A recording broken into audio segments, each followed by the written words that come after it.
بسم اللہ الرحمن الرحیم.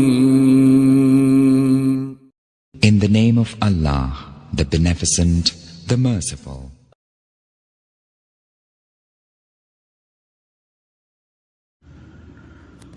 الحمد لله وكفى وسلام على عباده الذين اصطفى. أما بعد، فقد قال الله تبارك وتعالى في القرآن المجيد والفرقان الحميد: أعوذ بالله من الشيطان الرجيم، بسم الله الرحمن الرحيم.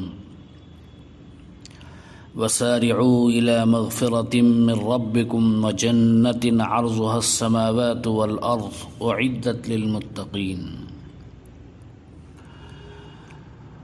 وقال في موضع آخر: فاستبقوا الخيرات. صدق الله العظيم وصدق رسوله النبي الكريم ونحن على ذلك من الشاهدين والشاكرين.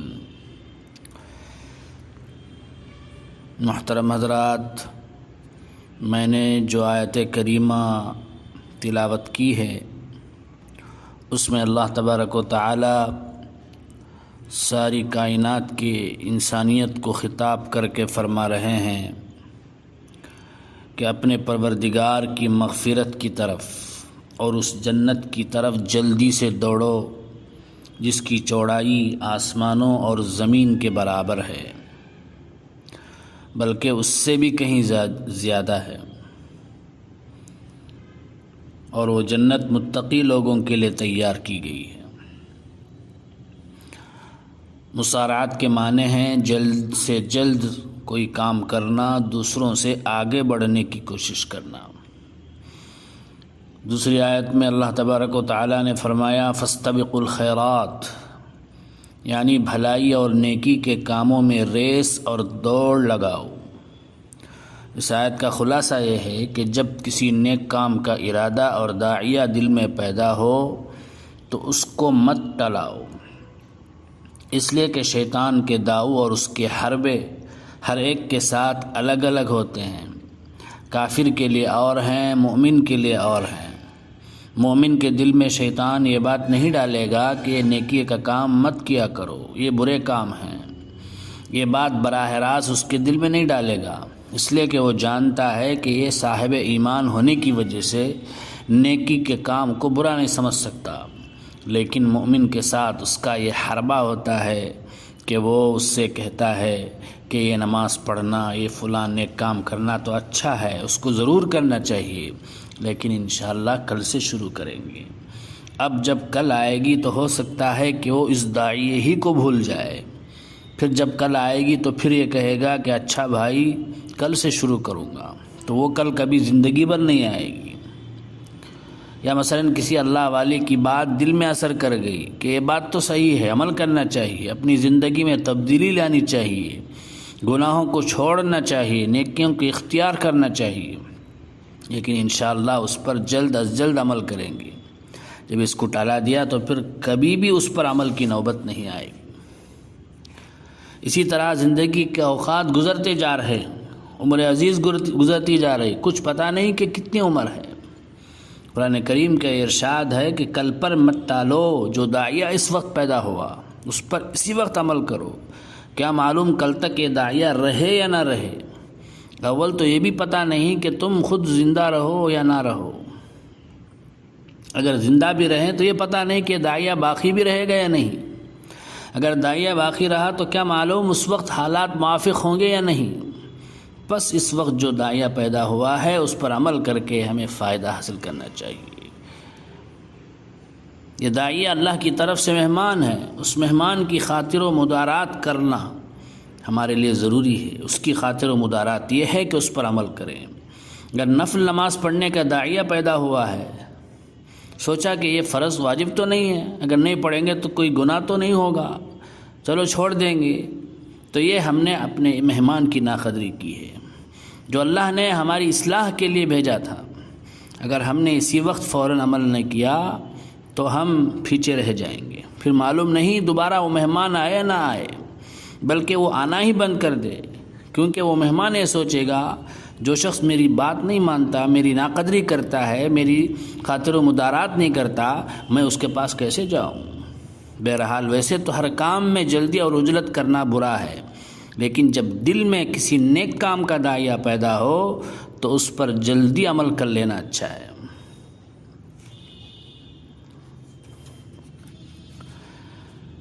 حدیث پاک میں ہے، حضرت جابر رضی اللہ عنہ سے مروی ہے، فرماتے ہیں کہ غزوہ احد کی لڑائی کے درمیان جبکہ معرکہ احد گرم، مسلمان اور کافروں کی لڑائی جاری ہے، حضور اقدس صلی اللہ علیہ وسلم قیادت فرما رہے ہیں، مسلمان کم ہیں، کافر زیادہ ہیں، مسلمان بے سر و سامان ہیں، کافر مسلح اور ہتھیاروں سے لیس ہیں، ہر لحاظ سے جنگ بڑی سخت چل رہی ہے۔ اس وقت میں ایک دیہاتی قسم کا آدمی کھجوریں کھاتے جا رہا تھا۔ اس نے آ کر نبی کریم صلی اللہ علیہ وسلم سے پوچھا، یا رسول اللہ، یہ لڑائی جو آپ کروا رہے ہیں اس میں اگر ہم قتل ہو گئے تو ہمارا کیا انجام ہوگا؟ سرکار دو عالم صلی اللہ علیہ وسلم نے جواب دیا، اس کا انجام جنت ہے، تم سیدھے جنت میں جاؤ گے۔ حضرت جابر رضی اللہ عنہ فرماتے ہیں، میں نے اس دیہاتی کو دیکھا کہ وہ کھجوریں کھاتا جا رہا تھا، لیکن جب اس نے یہ سنا کہ اس کا انجام جنت ہے تو کھجوریں پھینک کر سیدھا جہاد کے اندر گھس گیا، یہاں تک کہ اسی میں شہید ہو گیا۔ اس لیے کہ جب اس نے یہ سن لیا کہ اس جہاد کا انجام جنت ہے تو پھر اتنی تاخیر بھی اس نے گوارا نہیں کی کہ وہ ان کھجوروں کو پورا کھا کر پھر جہاد میں شریک ہو۔ اللہ تبارک و تعالیٰ نے اس کو جنت کے مقام تک پہنچا دیا۔ یہ اسی چیز کی برکت تھی کہ نیکی کا جو داعیہ پیدا ہوا اس پر عمل کرنے میں اس بندے نے تاخیر نہیں کی، بلکہ آگے بڑھ کر اس نے اس پر عمل کر لیا۔ ایک صحابی نے حضرت عائشہ رضی اللہ تعالی عنہا سے پوچھا، ام المومنین سرکار دو عالم صلی اللہ علیہ وسلم گھر کے باہر جو ارشادات فرماتے ہیں اور گھر کے باہر جیسی زندگی گزارتے ہیں وہ تو ہم سب کو معلوم ہے، لیکن بتائیے کہ گھر میں آپ صلی اللہ علیہ وسلم کیا عمل کرتے ہیں؟ سوال کرنے والے کے ذہن میں شاید یہ ہوگا کہ رسول اللہ صلی اللہ علیہ وسلم گھر میں جا کر مصلی بچھاتے ہوں گے، نماز، ذکر، اذکار، تسبیح وغیرہ میں مشغول رہتے ہوں گے۔ حضرت عائشہ رضی اللہ تعالی عنہا نے فرمایا، جب آپ صلی اللہ علیہ وسلم گھر میں تشریف لاتے ہیں تو ہمارے ساتھ ہمارے گھر کے کاموں میں ہاتھ بھی بٹاتے ہیں، ہمارا دکھ درد بھی سنتے ہیں، ہمارے ساتھ خوش طبعی کی باتیں بھی کرتے ہیں، ہمارے ساتھ گھلے ملے رہتے ہیں۔ البتہ ایک بات ضرور ہے کہ جب اذان کی آواز آپ صلی اللہ علیہ وسلم کے کان میں پڑ جاتی ہے تو اس طرح اٹھ کر چلے جاتے ہیں جس طرح ہمیں پہچانتے بھی نہیں۔ تو بزرگوں اور دوستو، رسول اکرم صلی اللہ علیہ وسلم نیکی کے کام میں اتنی جلدی کرتے تھے۔ حضرت ابو ہریرہ رضی اللہ تعالی عنہ کی روایت ہے کہ رسول اللہ صلی اللہ علیہ وسلم نے فرمایا، بادروا بالاعمال 7، 7 چیزوں کے آنے سے پہلے جلد از جلد اچھے کام کر لو، جس کے بعد اچھے عمل کرنے کا موقع نہ ملے گا۔ پھر ان 7 چیزوں کو ایک دوسرے انداز سے آپ صلی اللہ علیہ وسلم نے بیان فرمایا، کہا، هل تنتظرون الا فقرا منسیا، کیا تم نیک اعمال کرنے کے لیے ایسے فقر و فاقے کا انتظار کر رہے ہو جو بھلا دینے والا ہو؟ اس کا مطلب یہ ہے کہ اگر اس وقت تمہیں خوشحالی میسر ہے، روپیہ پیسہ موجود ہے، کھانے پینے کی تنگی نہیں ہے، عیش و آرام سے زندگی بسر ہو رہی ہے، ان حالات میں اگر تم نیک اعمال کو ٹال رہے ہو تو کیا اس بات کا انتظار کر رہے ہو کہ جب موجودہ خوشحالی دور ہو جائے گی اور خدا نہ کرے فقر و فاقہ آ جائے گا، اس فقر و فاقے کے نتیجے میں تم اور چیزوں کو بھول جاؤ گے، کیا اس وقت نیک اعمال کر پاؤ گے؟ اللہ کے نبی فرما رہے ہیں، اگر تمہارا یہ خیال ہے کہ اس خوشحالی کے زمانے میں تو عیش ہیں، مزے ہیں، پھر جب دوسرا وقت آئے گا اس میں نیک عمل کر لیں گے، تو اس کے جواب میں آپ فرما رہے ہیں کہ جب مالی تنگی آ جائے گی اس وقت نیک اعمال سے اور دور ہو جانے کا اندیشہ ہے۔ اس وقت انسان اتنا پریشان ہو جاتا ہے کہ ضروری کام بھی بھول جاتا ہے۔ اس لیے اس سے پہلے کہ وہ وقت آئے کہ تمہیں مالی پریشانی لاحق ہو، معاشی طور پر تنگی کا سامان ہو، اس سے پہلے جو کچھ تمہیں خوشحالی میسر ہے اس کو غنیمت سمجھ کر اس کو نیک عمل میں صرف کرو۔ پھر آگے فرمایا او غنن مطغیا، کیا تم ایسی مالداری کا انتظار کر رہے ہو جو انسان کو سرکش بنا دے؟ یعنی اس وقت بہت زیادہ اگرچہ مالدار تم نہیں ہو، یہ خیال کر رہے ہو کہ ابھی ذرا مالی تنگی ہے، یا یہ کہ مالی تنگی تو نہیں ہے لیکن دل یہ چاہ رہا ہے اور پیسے آ جائیں اور دولت مل جائے تب ہم نیک اعمال کریں گے۔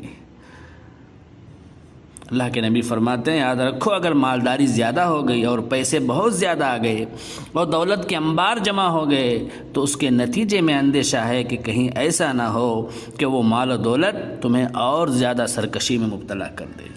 اس لیے کہ انسان کے پاس جب مال زیادہ ہو جاتا ہے، عیش و آرام زیادہ میسر آ جاتا ہے تو وہ خدا کو بھلا بیٹھتا ہے۔ لہذا اللہ کے نبی فرما رہے ہیں جو کچھ کرنا ہے ابھی کر لو۔ پھر فرمایا او مرضا مفسدا، اے لوگو یا تم ایسی بیماری کا انتظار کر رہے ہو جو تمہاری صحت کو خراب کر دے۔ یعنی اس وقت تو صحت ہے، تندرستی ہے، طبیعت ٹھیک ہے، جسم میں طاقت اور قوت موجود ہے، اگر اس وقت کوئی عمل کرنا چاہو تو آسانی کے ساتھ کر سکو گے، تو کیا نیک عمل کو اس لیے ٹلا رہے ہو کہ رخصت ہو جائے گی اور خدا نہ کرے جب بیماری آ جائے گی پھر نیک عمل کرے ہوگے؟ ارے جب صحت کی حالت میں نیک عمل نہیں کر پائے تو بیماری کی حالت میں کیا کرو گے؟ پھر بیماری خدا جانے کیسی آ جائے، کس وقت آ جائے، تو اس سے پہلے کہ بیماری آئے اللہ کے نبی فرما رہے ہیں کہ نیک عمل کر لو۔ پھر فرمایا او حرمن مفندا، یا تم سٹھیا دینے والے بڑھاپے کا انتظار کر رہے ہو؟ یہ سمجھ رہے کہ ہم تو ابھی تو جوان ہیں، ابھی تو ہماری عمر ہی کیا ہے، ابھی دنیا ہی ہم نے کیا دیکھا ہے، اس جوانی کے زمانے کو عیش اور لذتوں کے ساتھ گزر جانے دو پھر نیک عمل کر لیں گے۔ تو سرکار دو عالم صلی اللہ علیہ وسلم فرما رہے ہیں کیا تم بڑھاپے کا انتظار کر رہے ہو؟ حالانکہ بعض اوقات بڑھاپے میں انسان کے حواس خراب ہو جاتے ہیں، اگر کوئی کام کرنا بھی چاہے تو نہیں کر پاتا۔ تو اللہ کے نبی فرما رہے ہیں اس سے پہلے کہ بڑھاپے کا زمانہ ہے، اس سے پہلے اس زمانے میں نیک عمل کر لو۔ بڑھاپے میں تو یہ حالت ہوتی ہے کہ نہ منہ میں دانت نہ پیٹ میں آنت، اب گناہ کرنے کی طاقت ہی نہیں۔ اس وقت اگر گناہ سے بچ بھی گئے تو کیا کمال کر لیا۔ جب جوانی ہو، طاقت موجود ہو، گناہ کرنے کے سامان موجود ہوں، گناہ کرنے کے اسباب موجود ہوں، گناہ کرنے کا جذبہ دل میں موجود ہو، اس وقت اگر انسان گناہ سے بچ جائے تو در حقیقت یہی پیغمبرانہ طریقہ ہے۔ چنانچہ اسی کے بارے میں شیخ سعدی علیہ الرحمہ فرماتے ہیں کہ وقت پیری گرگ ظالم می شود پرہیزگار، در جوانی توبہ کردن شیو اے پیغمبری۔ فرما رہے ہیں کہ ارے بڑھاپے میں تو ظالم بھیڑیا بھی پرہیزگار بن جاتا ہے، وہ اس لیے پرہیزگار نہیں بنا کہ اس کو کسی اخلاقی فلسفے نے پرہیزگار بنا دیا یا اس کے دل میں خدا کا خوف آ گیا، بلکہ اس لیے پرہیزگار بن گیا کہ اب کچھ کر ہی نہیں سکتا، کسی کو چیر پھاڑ کر کھا نہیں سکتا، اب وہ طاقت ہی باقی نہیں رہی، اس لیے گوشے کے اندر ایک کنارے کے اندر پرہیزگار بنا بیٹھا ہے۔ بلکہ جوانی کے اندر توبہ کرنا تو یہ تو پیغمبروں کا شیوا ہے، پیغمبروں کا شعار ہے۔ حضرت یوسف علیہ السلام کو ذرا دیکھیں، بھرپور جوانی ہے، طاقت ہے، قوت ہے، سارے حالات میسر ہیں، گناہ کی دعوت دی جا رہی، لیکن اس وقت زبان پہ کلمہ آتا ہے معاذ اللہ انہ ربی احسن مثوائے، میں اللہ کی پناہ مانگتا ہوں۔ یہ ہے پیغمبروں کا شیوا کہ انسان جوانی کے اندر گناہ سے تائب ہو جائے، جوانی کے اندر انسان نیک عمل کر لے، بڑھاپے میں تو اور کوئی کام نہیں بن پڑتا، ہاتھ پاؤں چلانے کی سکت ہی نہیں رہی، اب کیا گناہ کرے، گناہ کے مواقع ہی ختم ہو گئے۔ اس لیے حضور اقدس صلی اللہ علیہ وسلم فرما رہے ہیں کہ تمہارا یہ خیال ہے کہ جب بوڑھے ہو جائیں گے تب نیک عمل کریں گے، تب نماز شروع کریں گے، اس وقت اللہ کو یاد کریں گے۔ اگر حج فرض ہو گیا تو یہ سوچتے ہیں کہ جب عمر زیادہ ہو جائے گی تب جائیں گے، خدا جانے کتنے دن کی زندگی ہے، کتنی مہلت ملی ہوئی ہے، وقت بھی ملے گا یا نہیں ملے گا۔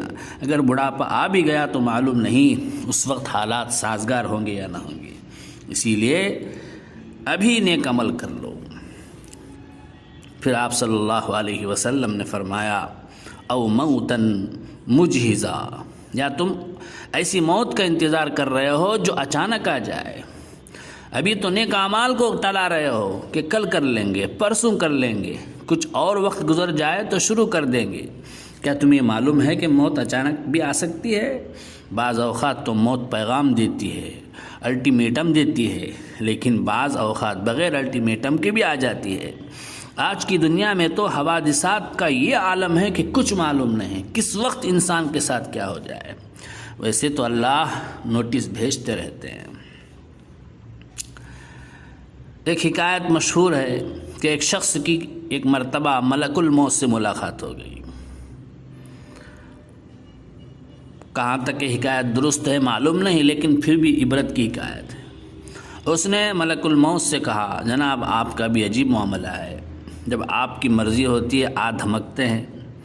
دنیا کا قاعدہ تو یہ ہے کہ اگر کسی کو کوئی سزا دینی ہو تو پہلے سے اس کو نوٹس دیا جاتا ہے کہ فلاں وقت میں تمہارے ساتھ یہ معاملہ ہونے والا ہے، اس کے لیے تیار ہو جانا۔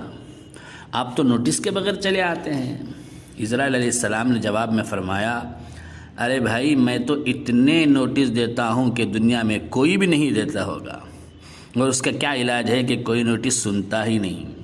تمہیں معلوم نہیں کہ جب بخار آتا ہے وہ میرا نوٹس ہوتا ہے، جب سر میں درد ہوتا ہے تو میرا نوٹس ہوتا ہے، جب بڑھاپا آتا ہے تو میرا نوٹس ہوتا ہے، جب سفید بال آ جاتے ہیں تو وہ بھی میرا نوٹس ہوتا ہے، جب آدمی کے پوتے پیدا ہو جاتے ہیں تو میرا نوٹس ہوتا ہے۔ میں تو مسلسل نوٹس بھیجتا رہتا ہوں، یا اور بات ہے کہ تم سنتے ہی نہیں۔ یہ ساری بیماریاں اللہ کی طرف سے نوٹس ہیں۔ دیکھو وقت آنے والا ہے۔ قرآن کریم میں اللہ فرماتے ہیں، اولم نعمرکم ما یتذکر فیہ من تذکر وجاءکم النذیر۔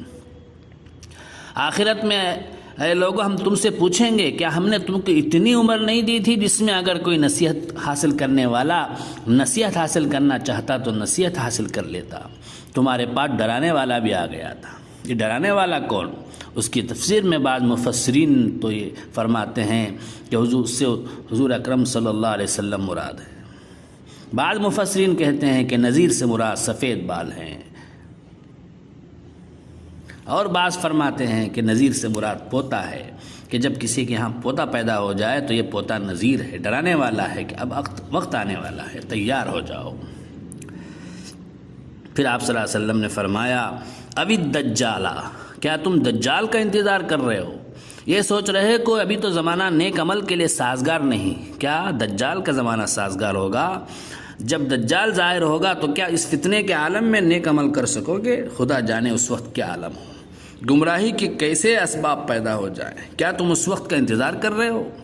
فشر غائب ينتظر، دجال اندیکھی چیزوں میں سب سے بدترین چیز ہے جس کا تم انتظار کیا جا رہا ہے، بلکہ اس کے آنے سے پہلے نیک عمل کر لو۔ آخر میں اللہ کے نبی نے فرمایا، اب الساعۃ فالساعۃ ادھا وامر، یا پھر تم قیامت کا انتظار کر رہے ہو تو سن رکھو، قیامت جب آئے گی تو اتنی مصیبت کی چیز ہوگی کہ اس مصیبت کا کوئی علاج انسان کے پاس نہیں ہوگا، لہٰذا اس کے آنے سے پہلے نیک عمل کر لو۔ تو پوری حدیث کا خلاصہ یہ ہے کہ کسی نیک عمل کو نہیں ٹلانا چاہیے، آج کے نیک عمل کو کل پر نہیں چھوڑنا چاہیے، بلکہ جب بھی نیک عمل کا جذبہ پیدا ہو اس پر فوراً عمل کر لینا چاہیے۔ اللہ تعالیٰ مجھے بھی اور آپ تمام حضرات کو بھی اس پر عمل کرنے کی توفیق عطا فرمائے۔ آمین۔ وآخر دعوانا الحمد للہ رب العالمین۔